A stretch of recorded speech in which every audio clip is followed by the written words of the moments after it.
Estamos aqui todos, praticamente toda a Assembleia da República representada, para lhe desejar um bom Natal e um ano de 2021 muito feliz. É esse o nosso grande objetivo e que a todos nos mobiliza para estarmos aqui neste fim de manhã. Já há muito que esta cerimónia não é propriamente uma cerimónia formal, mas sim uma cerimónia que tem significado político e pessoal e institucional.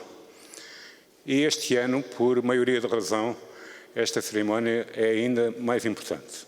E eu diria que por três motivos principais. Em primeiro lugar, porque esta é a última cerimónia do seu primeiro mandato como Presidente da República. Daqui a menos de 5 semanas teremos eleições presidenciais e o povo é quem mais ordena e só depois dos votos serem contados nas urnas é que saberá quem é o Presidente da República que estará aqui no próximo ano. Eu, aliás, gostaria de chamar a atenção para a necessidade de haver, apesar das circunstâncias difíceis em que o país está, de haver uma grande mobilização para a votação nas eleições presidenciais. Acho que é também um sinal de demonstração e uma demonstração de maturidade cívica e democrática, ao lado de tantas que os portugueses têm demonstrado nos últimos meses, uma votação massiva no dia 24 de janeiro. A segunda razão é de que realmente este ano de 2020, a partir de março, transformou-se para muitos, para quase todos, num grande pesadelo. À escala global, à escala mundial. Ainda há pouco estive a ver os números de hoje e de ontem à escala global e batem-se recordes todos os dias do número de casos e do número de vítimas mortais. E isso significa que o mundo está perante uma situação nunca antes experimentada, com uma pandemia muito grave. E se tivemos momentos em que parecia que havia um abrandamento ou que o pior já tinha passado, o que é facto é que esses momentos foram ultrapassados e a situação em todo o mundo, na Europa, em Portugal agora felizmente melhor, mas em termos de médio prazo não progrediu. Evidentemente que nós agora, com as medidas de emergência que foram tomadas e com o sacrifício de muitos portugueses, conseguimos baixar o número de casos e o número de vítimas mortais e mesmo estabilizar a situação nos cuidados intensivos. Não deixa, no entanto, de ser uma situação muito grave e preocupante. E é evidente que nós dizemos, e é verdade, estamos todos no mesmo barco, mas há diversas maneiras de estar nesse barco e, sem dúvida nenhuma, que esta pandemia, no mundo inteiro e também em Portugal, afetou sobretudo os mais pobres, sobretudo os mais idosos e também os mais jovens que não têm contratos fixos e que não têm proteção para continuar a trabalhar. Tem-se feito o possível e continuará a fazer-se certamente durante o ano de 2021, mas sem dúvida nenhuma que há consequências assimétricas no plano social e há uma situação muito preocupante, não apenas da doença, da saúde, mas também em termos de atividade económica e de emprego. E vamos ver o que é que o próximo ano nos reserva. O terceiro motivo de excepcionalidade é as grandes expectativas que existem para 2021.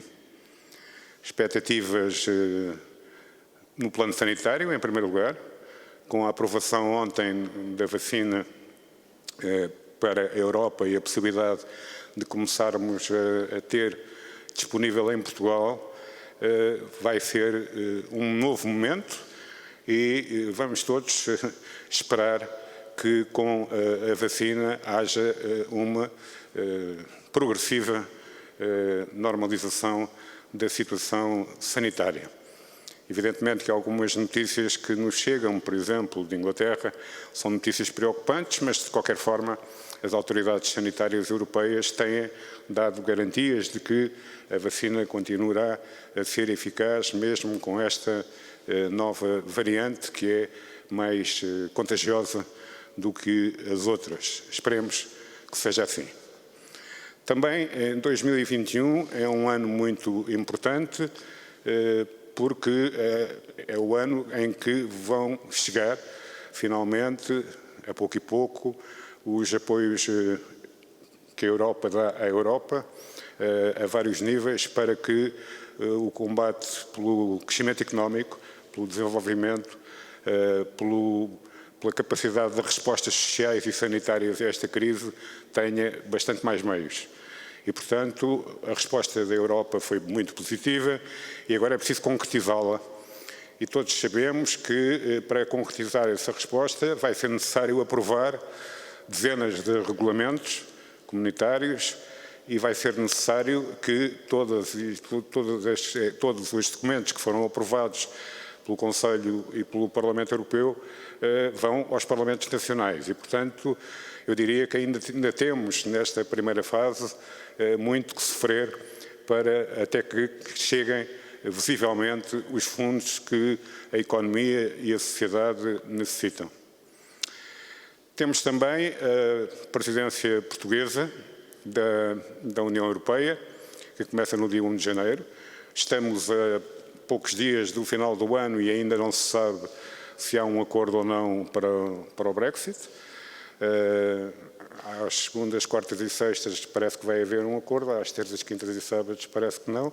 Os prazos já foram todos queimados, mas, apesar de tudo, esperemos que o bom senso prevaleça e que questões setoriais muito localizadas, por mais importantes que sejam para certos países e para certas classes profissionais e para certas empresas, não paralisem uma solução para este Brexit que permita que, apesar de tudo, o mal está feito, mas que o mal seja gerível com um acordo com o Reino Unido. Temos também, para o ano, evidentemente, a necessidade de conseguirmos manter o Parlamento e as instituições democráticas em pleno funcionamento, como se sabe, este ano.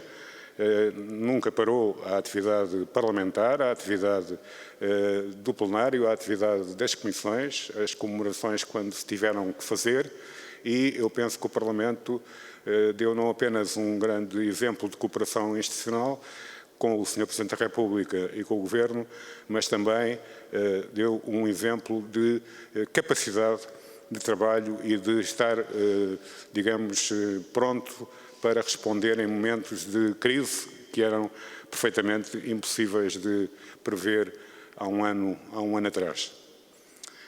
Temos, pois, esta oportunidade, em 2021, de partirmos para novas fórmulas de crescimento económico, para uma economia mais digital, mais verde, sem sacrificar o emprego. É qualquer coisa de muito difícil e que vai necessitar de grande coesão política, tal qual existiu nos últimos anos. E, por consequência, eram estas singelas palavras que eu lhe queria trazer em nome de todos os deputados da Assembleia da República, que estão aqui em alinhamento quase militar, ficam muito bem, e que, estando aqui presentes, dão mostra do seu interesse e do seu empenhamento neste convívio institucional e também pessoal consigo, Sr. Presidente da República, Professor Marcelo Rebelo de Sousa.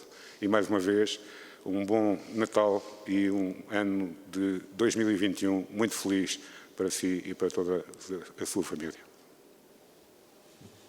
Esta é já uma ocasião tradicional, normalmente em circunstâncias um pouco diferentes. Houve que espaçar sanitariamente, e daí a escolha do picadeiro, mas o sentido é sempre o mesmo.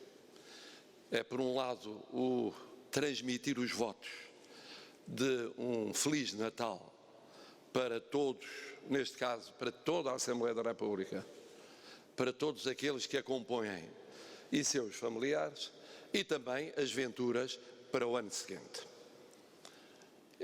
Temos aproveitado este ensejo para fazer um pouco o balanço do ano que está a terminar. E eu queria repetir o que aqui disse várias vezes, Sr. Presidente, da muita consideração pessoal e institucional relativamente a Vossa Excelência. Ao longo destes 5 anos que estão quase a terminar, e que permitiu forjar uma amizade, também ela institucional e pessoal, mas que se estende a toda a Assembleia da República. Foram anos atravessados por 2 legislaturas, mas anos caracterizados por uma cooperação institucional sem mácula. Eu diria excelente. Também eu partilho, no fundo, 3 tónicas essenciais que Vossa Excelência exprimiu. Preocupação, eu juntaria centralidade da Assembleia da República e depois esperança. Preocupação. Vivemos preocupados no mundo, vivemos preocupados na Europa, vivemos preocupados em Portugal. Vivemos preocupados por causa da pandemia sanitária, vivemos preocupados por causa da pandemia económica e social, vivemos preocupados em particular pela pandemia do agravamento das desigualdades por força das outras 2 pandemias, e vivemos preocupados com aquilo que virá a ser depois, e o mais rápido possível, não apenas a recuperação, mas a reconstrução dos efeitos, alguns deles duradouros, alguns deles estruturais, da situação que estamos a viver. E essa tónica, Vossa Excelência já sublinhou muitíssimo bem, naquilo que atinge as famílias portuguesas neste Natal, como têm de passar um Natal muito diferente de todos os natais das últimas décadas. Um Natal diferente de todos os passados em democracia. Segundo ponto, a centralidade da Assembleia da República. A Assembleia da República não é por acaso que é considerada a casa da democracia. A tradução da pluralidade de pontos de vista, de opções dos portugueses. Essa é a sua riqueza. E essa riqueza casa bem com o seu papel integrador. É um elemento integrador fundamental no sistema democrático. Porque integra as forças, os movimentos, as ideias que vão surgindo, mesmo os mais antissistémicos, mesmo aqueles que mais contestam pontos fundamentais da democracia constitucional em vigor. Essa é a riqueza da democracia, ao contrário da ditadura. A ditadura silencia aqueles que se lhe opõem. A democracia integra mesmo aqueles que se lhe opõem. E esta riqueza e esta centralidade foi acompanhada, nomeadamente no último ano, por uma centralidade acrescida na vida política portuguesa. A Assembleia da República, em inúmeros temas, foi o centro da vida política portuguesa. Ali se construíram pontes, ali se fizeram compromissos, ali se ensaiaram fórmulas de viabilização, não apenas de orçamentos, mas de diplomas legislativos da mais diversa importância. E nesse sentido, o facto de ser multifacetada, o ser diversificada, permitiu um eco das opiniões dos portugueses, traduzido num labor incessante. Mas foi mais longe porque num período que estamos a atravessar, e nenhum de nós desejaria, de estado de emergência sucessivamente renovado, a Assembleia da República não se demitiu do seu papel. Nem poderia demitir-se. Porque o estado de emergência não é um estado à margem da Constituição. não é um Estado antidemocrático.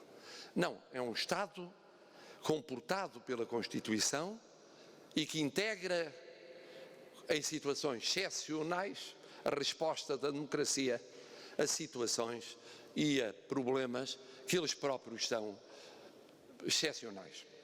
E a Assembleia da República nunca se demitiu da sua função, nunca deixou de funcionar, nunca deixou de intervir no debate sobre a declaração de estado de emergência e as suas renovações. Nunca deixou de se preocupar com a busca terminada à pandemia de novas soluções, porventura constitucionais, dirão os seus deputados, porventura legais, que prevejam aquilo que não era previsto quando nós, constituintes, votámos a Constituição em 1976. Situações que eram situações de emergência, mas de emergência muito específica, como o caso da emergência sanitária, embora com consequências económicas e sociais. E por isso, para o Presidente da República, foi tão importante a cooperação institucional com a Assembleia da República, pelo seu papel central ao longo deste ano. Um ano muito sofrido, um ano muito doloroso, um ano de agravamento de desigualdades, um ano que aponta para o prolongamento de muitos padecimentos no futuro imediato, mas também, terceira e última palavra, portador de esperança. A Assembleia da República, por definição e o Presidente da República tenta sê-lo, é um órgão portador de esperança, porque os portugueses não podem desesperar. Mesmo nas piores circunstâncias, e estas são particularmente difíceis, não vale a pena negá-lo, são portadores de esperança. E a Assembleia é portadora de esperança, como a democracia é portadora de esperança, ao contrário da ditadura. A ditadura é portadora da autoridade e da falsa esperança. A democracia é portadora de esperança. E a Assembleia da República, como centro nevrálgico da democracia, é portadora de esperança. E por isso, Sr. Presidente, aqui estamos e aqui estou a desejar a Vossas Excelências todos e a vossas famílias e vossos próximos e através da Assembleia da República a todos os portugueses dos mais variados quadrantes que nela se revêem e ainda bem que nela se revêem, a desejar o melhor Natal possível. Não é o Natal ideal, está muito longe disso. E o melhor ano de 2021 possível. Não será o ano 2021 mirífico, que transforma o padecimento atual num sonho que não é realizável a curto prazo. Mas nessa medida, sendo portadores de esperança, a Assembleia da República e a democracia portuguesa. E foi para isso que se fez o 25 de Abril, foi para isso que nós votámos a Constituição da República Portuguesa, aqueles que na altura fomos deputados constituintes, foi para que ela pudesse, ajustando-se às diversas circunstâncias, através dos que traduzem a vontade popular, constituir um farol de esperança. Um bom Natal e um bom ano 2021.